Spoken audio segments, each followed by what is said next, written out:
Sino ang nangungunang 10 pinakamayamang bilyonaryo sa Pilipinas sa 2024, ayon sa Forbes sa oras ng pagsulat? 10.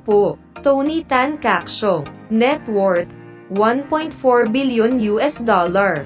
Marahil ay hindi mo pa naririnig ang pangalan ni Tan Cacciong, ngunit malamang na nasubsob mo na ang iyong mga ngipin sa ilan sa kanyang pritong manok. Ang tagapagtatag ng Jollibee, ang pinakamalaking fast food chain sa bansa, ay mabilis na lumalago sa pandaigdigang presensya nito sa nakalipas na dekada. Gayunpaman, sa kasamaang palad, hindi iyon makikita sa net worth ni Tan Cacciong, dahil nawalan siya ng $1.8 billion mula noong 2023, ayon sa listahan ng Forbes mula sa taong iyon. Lucio Tan. Net worth, $2.6 billion.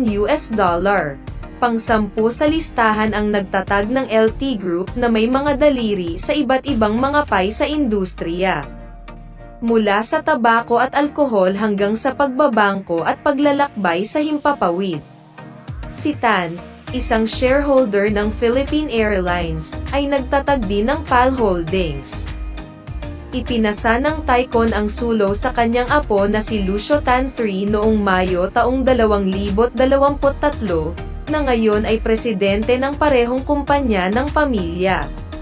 Sa pamumuno ng $2.5 billion kapalaran ng pamilya, ang Junior Tan ay nagtapos sa Stanford University na may degree sa Electrical Engineering. 8. Jaime Zobel de Ayala. Net worth, $2.8 billion. Si De Ayala ang patriarch ng pamilya Ayala at dating tagapangulo ng Ayala Group, ang pinakamatandang korporasyon sa bansa na itinatag noong panahon ng kolonyal na pamamahala ng mga Espanyol. Nagsimula ang negosyo ng pamilya bilang isang distillery at sumabak sa maraming industriya sa nakalipas na 170 taon, kabilang ang ari-arian, pangangalaga sa kalusugan at telecom. 7. Isidro Consunji at mga kapatid. Net worth, $2.9 billion. Si Isidro at ang kanyang 5 kapatid ay sama-samang kumokontrol sa isang yaman na minana sa kanilang ama na si David Consunji, na pumasok sa property development noong 1954 sa DMCI Holdings. Si Isidro ngayon ang namumuno sa kumpanya at nakikipagkalakalan sa mga kalakal tulad ng mineral, kuryente at tubig. 6. Lance Gokongwei at mga kapatid. Net worth, $3 billion. Ang magkapatid na Gokongwei ay mga pangunahing manlalaro sa industriya ng F&B ng bansa. Bukod sa malaking stake sa JG Summit, na nagpapatakbo ng pinakamalaking commercial fleet ng bansa na Cebu Air, kontrolado din ng mga Gokongweis ang Universal Robina, ang corn flour plant turned F&B outfit na minana rin sa kanilang yumaong ama, si John Gokongwei Jr. 5. Ang pamilyang Aboitiz. Net worth, $15 billion.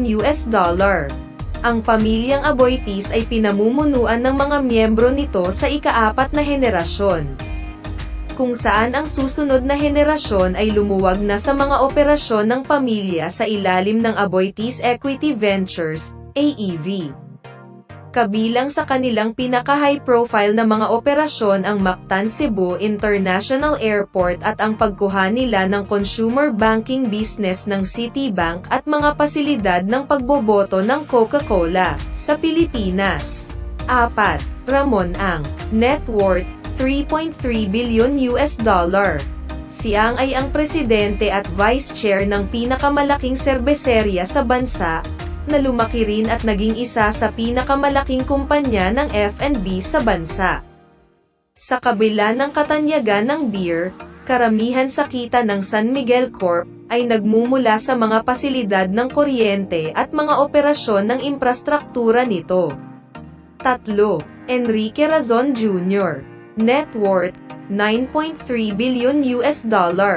Si Razon ay may kayamanan na 8 United States dollars and 10 cents bilyon noong nakaraang taon. Nitong Pebrero, nagbigay ang Forbes ng na-update na pagtatansya ng kanyang kayamanan na nagpapahiwatig ng higit sa $1 bilyong na paglago na gumagawa ng netong halaga na 3 beses kaysa sa pang-apat na pinakamayamang tao sa Pilipinas.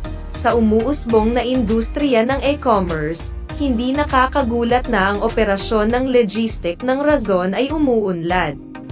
Pinuno niya ang International Container Terminal Services, isang kumpanyang sinimulan ng kanyang lolo noong 1916, na nagpapatakbo ng mga daungan sa buong bansa. Pumasok din siya sa industriya ng hospitality at gaming at nagmamay-ari ng Soler Resort and Casino, bukod sa iba pang property. 2. Manuel Villar, net worth $10.5 bilyong. Ang pangalawang pinakamayamang tao sa Pilipinas ay nakakita rin ng pagtaas sa kanyang net worth sa nakalipas na taon, na opisyal na naging isang double-digit na bilyonaryo.